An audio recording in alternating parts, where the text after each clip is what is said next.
Chapter 22. The pale young gentleman and I stood contemplating one another in Barnard's Inn until we both burst out laughing. "The idea of its being you," said he. "The idea of its being you," said I. And then we contemplated one another afresh and laughed again. "Well," said the pale young gentleman, reaching out his hand good-humoredly, "it's all over now, I hope, and it will be magnanimous in you if you'll forgive me for having knocked you about so." I derived from the speech that Mr. Herbert Pocket, for Herbert was the pale young gentleman's name, still rather confounded his intention with his execution. But I made a modest reply, and we shook hands warmly. "You hadn't come into your good fortune at that time," said Mr. Herbert Pocket. "No," said I. "No," he acquiesced. "I heard it had happened very lately. I was rather on the lookout for good fortune then." "Indeed?" "Yes, Miss Havisham had sent for me to see if she could take a fancy to me, but she couldn't. At all events, she didn't." I thought it polite to remark that I was surprised to hear that. "Bad taste," said Herbert, laughing, "but a fact. Yes, she had sent for me on a trial visit, and if I had come out of it successfully, I suppose I should have been provided for. Perhaps I should have been what you may call it to Estella." "What's that?" I asked with sudden gravity. He was arranging his fruit and plates while we talked, which divided his attention, and was the cause of his having made this lapse of a word. "Affianced," he explained, still busy with the fruit. "Betrothed. Engaged. What's his name? Any word of that sort." "How did you bear your disappointment?" I asked. "Pooh!" said he. "I didn't care much for it. She's a Tartar." "Miss Havisham?" "I don't say no to that, but I meant Estella. That girl's hard and haughty and capricious to the last degree, and has been brought up by Miss Havisham to wreak revenge on all the male sex." "What relation is she to Miss Havisham?" "None," said he. "Only adopted." "Why should she wreak revenge on all the male sex? What revenge?" "Lord, Mr. Pip," said he, "don't you know?" "No," said I. "Dear me, it's quite a story, and shall be saved till dinner time. And now let me take the liberty of asking you a question. How did you come there that day?" I told him, and he was attentive until I had finished, and then burst out laughing again, and asked me if I was sore afterwards. I didn't ask him if he was, for my conviction on that point was perfectly established. "Mr. Jaggers is your guardian, I understand," he went on. "Yes. You know he is Miss Havisham's man of business and solicitor, and has her confidence when nobody else has." This was bringing me, I felt, towards dangerous ground. I answered with a constraint I made no attempt to disguise, that I had seen Mr. Jaggers in Miss Havisham's house on the very day of our combat, but never at any other time, and that I believed he had no recollection of having ever seen me there. "He was so obliging as to suggest my father for your tutor, and he called on my father to propose it. Of course he knew about my father from his connection with Miss Havisham. My father is Miss Havisham's cousin. Not that that implies familiar intercourse between them, for he is a bad courtier, and will not propitiate her." Herbert Pocket had a frank and easy way with him that was very taking. I had never seen anyone then, and have never seen anyone since, who more strongly expressed to me, in every look and tone, a natural incapacity to do anything secret and mean. There was something wonderfully hopeful about his general air, and something that at the same time whispered to me he would never be successful or rich. I don't know how this was. I became imbued with the notion on that first occasion before we sat down to dinner, but I cannot define by what means. He was still a pale young gentleman, and had a certain conquered languor about him in the midst of his spirits and briskness that did not seem indicative of natural strength. He had not a handsome face, but it was better than handsome, being extremely amiable and cheerful, His figure was a little ungainly, as in the days when my knuckles had taken such liberties with it, but it looked as if it would always be light and young. Whether Mr. Trabb's local work would have sat more gracefully on him than on me may be a question, but I am conscious that he carried off his rather old clothes much better than I carried off my new ones. As he was so communicative, I felt that reserve on my part would be a bad return unsuited to our years. I therefore told him my small story, and laid stress on my being forbidden to inquire who my benefactor was. I further mentioned that as I had been brought up a blacksmith in a country place, and knew very little of the ways of politeness, I would take it as a great kindness in him if he would give me a hint whenever he saw me at a loss or going wrong. "With pleasure," said he, "though I venture to prophesy that you'll want very few hints. I dare say we shall be often together, and I should like to banish any needless restraint between us. Will you do me the favor to begin at once to call me by my Christian name, Herbert?" I thanked him, and said I would. I informed him in exchange that my Christian name was Philip. "I don't take to Philip," said he, smiling, "for it sounds like a moral boy out of the spelling book, who was so lazy that he fell into a pond, or so fat that he couldn't see out of his eyes, or so avaricious that he locked up his cake till the mice ate it, or so determined to go a bird's nesting that he got himself eaten by bears who lived handy in the neighborhood. I tell you what I should like. We are so harmonious, and you have been a blacksmith. Would you mind it?" "I shouldn't mind anything that you propose," I answered, "but I don't understand you." "Would you mind Handel, for a familiar name? There's a charming piece of music by Handel, called The Harmonious Blacksmith." "I should like it very much."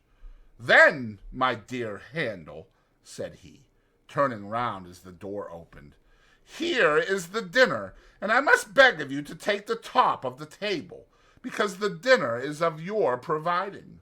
This I would not hear of, so he took the top, and I faced him. It was a nice little dinner, seemed to me then a very Lord Mayor's feast, and an acquired additional relish from being eaten under those independent circumstances, with no old people by, and with London all around us. This again was heightened by a certain gypsy character that set the banquet off, for while the table was, as Mr. Pumblechook might have said, the lap of luxury, being entirely furnished forth from the coffee-house, the circumjacent region of sitting-room was of comparatively pastureless and shifty character, imposing on the waiter the wandering habits of putting the covers on the floor, where he fell over them, the melted butter in the armchair, the bread on the bookshelves, the cheese in the coal-scuttle, and the boiled fowl into my bed in the next room, where I found much of its parsley and butter in a state of congelation when I retired for the night. All this made the feast delightful, and when the waiter was not there to watch me, my pleasure was without alloy. We had made some progress in the dinner, when I reminded Herbert of his promise to tell me about Miss Havisham. "True," he replied. "I'll redeem it at once.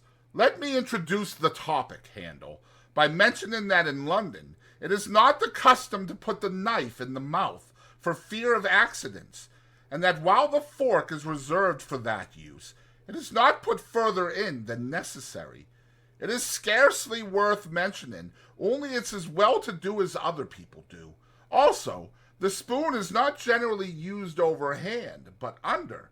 This has two advantages. You get at your mouth better, which after all is the object, and you save a good deal of the attitude of opening oysters on the part of the right elbow." He offered these friendly suggestions in such a lively way that we both laughed, and I scarcely blushed. "Now," he pursued, "concerning Miss Havisham. Miss Havisham, you must know, was a spoilt child. Her mother died when she was a baby, and her father denied her nothing.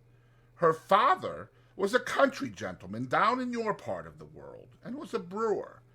I don't know why it should be a crack thing to be a brewer, but it is indisputable that while you could not possibly be genteel and bake, you may be as genteel as never was and brew. You see it every day. Yet a gentleman may not keep a public house, may he? Said I. Not on any account, returned Herbert, but a public house may keep a gentleman. Well, Mr. Havisham was very rich and very proud. So was his daughter. Miss Havisham was an only child? I haphazarded. Stop a moment. I am coming to that. No, she was not an only child. She had a half-brother. Her father privately married again. His cook, I rather think. I thought he was proud, said I. My good Handel! So he was. He married his second wife privately because he was proud, and in course of time she died. When she was dead, I apprehend he first told his daughter what he had done, and then the son became a part of the family, residing in the house you are acquainted with. As the son grew a young man, he turned out riotous, extravagant, undutiful, altogether bad. At last his father disinherited him, but he softened when he was dying, and left him well off, though not nearly so well off as Miss Havisham. Take another glass of wine, and excuse my mentioning that society as a body does not expect one to be so strictly conscientious in emptying one's glass as to turn it bottom upwards with the rim on one's nose. I had been doing this, in an excess of attention to his recital. I thanked him and apologized. He said, "Not at all," and resumed. Miss Havisham was now an heiress, and you may suppose was looked after as a great match. Her half-brother had now ample means again, but what with debts and what with new madness wasted them most fearfully again. There were stronger differences between him and her than there had been between him and his father, and it is suspected that he cherished a deep and mortal grudge against her as having influenced the father's anger. Now, I come to the cruel part of the story, merely breaking off, my dear Handel, to remark that a dinner napkin will not go into a tumbler. I was trying to pack mine into my tumbler. I am wholly unable to say. I only know that I found myself, with a perseverance worthy of a much better cause, making the most strenuous exertions to compress it within those limits. Again I thanked him and apologized, and again he said in the cheerfulest manner, "Not at all, I am sure," and resumed. There appeared upon the scene, say at the races or the public balls or anywhere else you like, a certain man who made love to Miss Havisham. I never saw him, for this happened 25 years ago, before you and I were, Handel. But I have heard my father mention that he was a showy man, and the kind of man for the purpose, but that he was not to be, without ignorance or prejudice, mistaken for a gentleman. My father most strongly asseverates, because it is a principle of his, that no man who is not a true gentleman at heart ever was, since the world began, a true gentleman in manner. He says, no varnish can hide the grain of the wood, and that the more varnish you put on, the more the grain will express itself. Well, this man pursued Miss Havisham closely, and professed to be devoted to her. I believe she had not shown much susceptibility up to that time, but all the susceptibility she possessed certainly came out then, and she passionately loved him. There is no doubt that she perfectly idolized him. He practiced on her affection in that systematic way that he got great sums of money from her, and he induced her to buy her brother out of share in the brewery, which had been weekly left him by his father, at an immense price, on the plea that when he was her husband, he must hold and manage it all. Your guardian was not at that time in Miss Havisham's counsels, and she was too haughty and too much in love to be advised by anyone. Her relations were poor and scheming, with the exception of my father. He was poor enough, but not time-serving or jealous, the only independent one among them. He warned her that she was doing too much for this man, and was placing herself too unreservedly in his power. She took the first opportunity of angrily ordering my father out of the house, in his presence, and my father has never seen her since. I thought of her having said, "Matthew will come and see me at last when I am laid dead upon that table." I asked Herbert whether his father was so inveterate against her. "It's not that," said he, "but she charged him, in the presence of her intended husband, with being disappointed in the hope of fawning upon her for his own advancement, and, if he were to go to her now, it would look true, even to him, even to her. To return to the man and make an end of him. The marriage day was fixed. The wedding dresses were bought. The wedding tour was planned out. The wedding guests were invited. The day came, but not the bridegroom. He wrote her a letter, which she received," I struck in, "when she was dressing for her marriage? At 20 minutes to 9? "At the hour and minute," said Herbert, nodding, "at which she afterwards stopped all the clocks. What was in it? Further than that, it most heartlessly broke the marriage off. I can't tell you, because I don't know. When she recovered from a bad illness that she had, she laid the whole place waste, as you have seen it, and she has never since looked upon the light of day." "Is that all of the story?"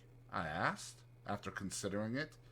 "All I know of it, and indeed I only know so much, through piecing it out for myself, for my father always avoids it, and, even when Miss Havisham invited me to go there, told me no more of it than it was absolutely requisite I should understand. But I have forgotten one thing. It has been supposed that the man to whom she gave her misplaced confidence acted throughout in concert with her half-brother, that it was a conspiracy between them, and that they shared the profits." "I wonder he didn't marry her and get all the property," said I. "He may have been married already, and her cruel mortification may have been a part of her half-brother's scheme," said Herbert. "Mind, I don't know that." "What became of the two men?" I asked, after again considering the subject. "They fell into deeper shame and degradation, if there can be deeper, and ruin. Are they alive now? I don't know. You said just now that Estella was not related to Miss Havisham, but adopted. When adopted?" Herbert shrugged his shoulders. "There has always been an Estella. Since I have heard of a Miss Havisham, I know no more. And now, Handel," said he, finally throwing off the story as it were, "there is a perfectly open understanding between us. All that I know about Miss Havisham, you know." "And all that I know," I retorted, "you know." "I fully believe it. So there can be no competition or perplexity between you and me. And as to the condition on which you hold your advancement in life, namely, that you are not to inquire or discuss to whom you owe it, you may be very sure that it will never be encroached upon, or even approached by me, or by any one belonging to me." In truth, he said this with so much delicacy that I felt the subject done with, even though I should be under his father's roof for years and years to come. Yet he said it with so much meaning, too. I felt he as perfectly understood Miss Havisham to be my benefactress as I understood the fact myself. It had not occurred to me before that he had led up to the theme for the purpose of clearing it out of our way, but we were so much the lighter and easier for having broached it, that I now perceived this to be the case. We were very gay and sociable, and I asked him, in the course of conversation, what he was. He replied, "A capitalist, an insurer of ships." I suppose he saw me glancing about the room in search of some tokens of shipping or capital, for he added, "In the city." I had grand ideas of the wealth and importance of insurers of ships in the city, and I began to think with awe of having laid a young insurer on his back, blackened his enterprising eye, and cut his responsible head open.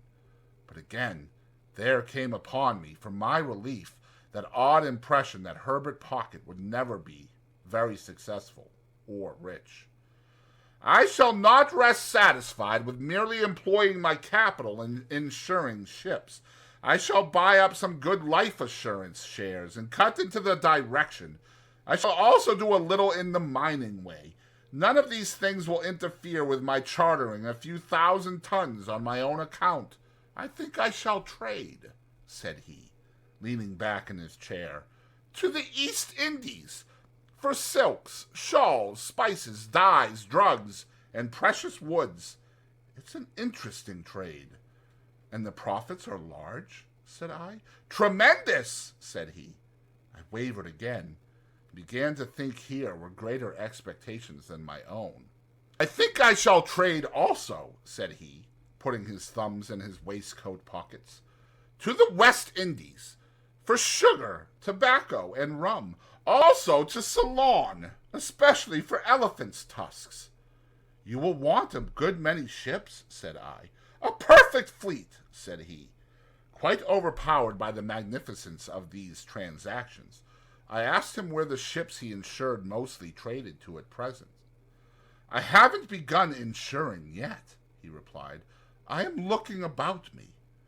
Somehow, that pursuit seemed more in keeping with Bernard's Inn. I said, in a tone of conviction, Ah!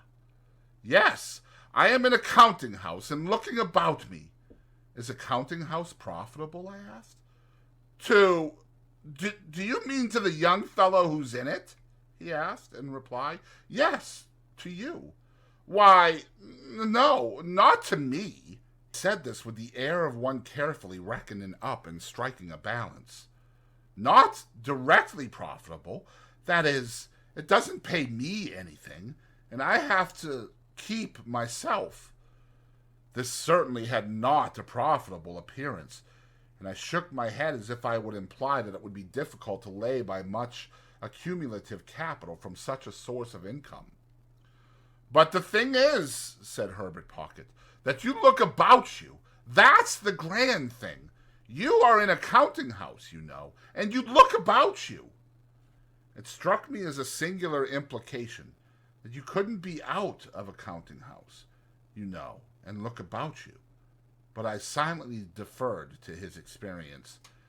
Then the time comes, said Herbert, when you see your opening, and you go in, and you swoop upon it, and you make your capital, and then there you are. When you have once made your capital, you have nothing to do but employ it. This was very like his way of conducting that encounter in the garden. Very like. His manner of bearing his poverty, too, exactly corresponded to his manner of bearing that defeat. It seemed to me that he took all blows and buffets now with just the same air as he had taken mine. Then it was evident that he had nothing around him but the simplest necessaries, for everything that I remarked upon turned out to have been sent in on my account from the coffee house or somewhere else. Yet, having already made his fortune in his own mind, he was so unassuming with it that I felt quite grateful to him for not being puffed up. It was a pleasant addition to his naturally pleasant ways, and we got on famously. In the evening we went out for a walk in the streets, and went half-price to the theatre, and next day we went to church at Westminster Abbey, and in the afternoon we walked in the parks, and I wondered who shod all the horses there, and wished Joe did. On a moderate computation, it was many months, that Sunday, since I had left Joe and Biddy. The space interposed between myself and them partook of that expansion, and our marshes were any distance off. That I could have been at our old church, in my old church-going clothes, on the very last Sunday that ever was, seemed a combination of impossibilities, geographical and social, solar and lunar. Yet in the London streets so crowded with people, and so brilliantly lighted in the dusk of evening, there were depressing hints of reproaches for that I had put the poor old kitchen at home so far away. And in the dead of night, the footsteps of some incapable impostor of a porter mooning about Bernard's Inn, under pretense of watching it, fell hollow on my heart. The Monday morning at 9:15, Herbert went to the counting-house to report himself, to look about him, too, I suppose, and I bore him company. He was to come away in an hour or two to attend me to Hammersmith, and I was to wait about for him. It appeared to me that the eggs from which young insurers were hatched were incubated in dust and heat, like the eggs of ostriches, judging from the places to which those incipient giants repaired on a Monday morning. Nor did the counting-house where Herbert assisted show in my eyes as at all a good observatory, being a back second floor up a yard, of a grimy presence in all particulars, and with a look into another back second floor, rather than a look out. I waited about until it was noon, and I went upon 'Change, and I saw fluey men sitting there under the bills about shipping, whom I took to be great merchants, though I couldn't understand why they should all be out of spirits. When Herbert came, we went and had lunch at a celebrated house, which I then quite venerated, but now believed to have been the most abject superstition in Europe, and where I could not help noticing, even then, that there was much more gravy on the tablecloths and knives and waiters' clothes than in the steaks. Collation disposed of at a moderate price, considering the grease, which was not charged for. We went back to Bernard's Inn and got my little portmanteau, and then took coach for Hammersmith. We arrived there at 2 or 3 o'clock in the afternoon, and had very little way to walk to Mr. Pocket's house. Lifting the latch of a gate, we passed direct into a little garden overlooking the river, where Mr. Pocket's children were playing about, and unless I deceive myself on a point where my interests or prepossessions are certainly not concerned, I saw that Mr. and Mrs. Pocket's children were not growing up or being brought up, but were tumbling up. Mrs. Pocket was sitting on a garden chair under a tree, reading, with her legs upon another garden chair, and Mrs. Pocket's 2 nursemaids were looking about them while the children played. "Mamma," said Herbert, "this is young Mr. Pip," upon which Mrs. Pocket received me with an appearance of amiable dignity. "Master Alec and Miss Jane," cried one of the nurses to 2 of the children, "if you go a-bouncing up against them bushes, you'll fall over into the river and be drownded. And what'll your pa say then?" At the same time, this nurse picked up Mrs. Pocket's handkerchief and said, "If that don't make 6 times you've dropped it, Mum." Upon which Mrs. Pocket laughed and said, "Thank you, Flopsome," and settling herself in one chair only, resumed her book. Her countenance immediately assumed a knitted and intent expression, as if she had been reading for a week, but before she could have read half a dozen lines, she fixed her eyes upon me and said, "I hope your mamma is quite well." This unexpected inquiry put me into such a difficulty that I began saying in the absurdest way that if there had been any such person, I had no doubt she would have been quite well, and would have been very much obliged, and would have sent her compliments, when the nurse came to my rescue. "Well," she cried, picking up the pocket handkerchief, "if that don't make 7 times, what are you a-doing of this afternoon, Mum?" Mrs. Pocket received her property, at first with a look of unutterable surprise, as if she had never seen it before, and then with a laugh of recognition, and said, "Thank you, Flopsome," and forgot me, and went on reading. I found, now I had leisure to count them, that there were no fewer than 6 little Pockets present, in various stages of tumbling up. I had scarcely arrived at the total when a 7th was heard, as in the region of air, wailing dolefully. "There ain't baby," said Flopsome, appearing to think it most surprising. "Make haste up, Millers." Millers, who was the other nurse, retired into the house, and by degrees the child's wailing was hushed and stopped, as if it were a young ventriloquist with something in its mouth.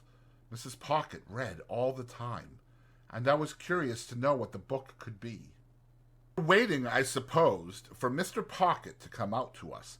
At any rate, we waited there, and so I had an opportunity of observing the remarkable family phenomenon that whenever any of the children strayed near Mrs. Pocket in their play, they always tripped themselves up and tumbled over her, always very much to her momentary astonishment, and their own more enduring lamentation. I was at a loss to account for this surprising circumstance, and could not help giving my mind to speculations about it, until by and by Millers came down with the baby, which baby was handed to Flopsome, which Flopsome was handing it to Mrs. Pocket, when she too went fairly head foremost over Mrs. Pocket, baby and all, and was caught by Herbert and myself.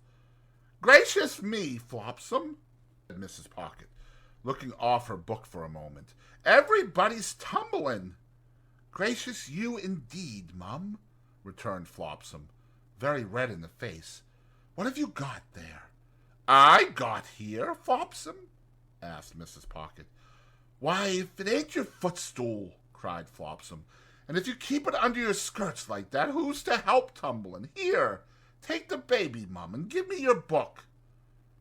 Mrs. Pocket acted on the advice, and inexpertly danced the infant a little. Inexpertly. I feel like that's right. I'm going to check, though. Inexpertly. I feel like it's inexpertly.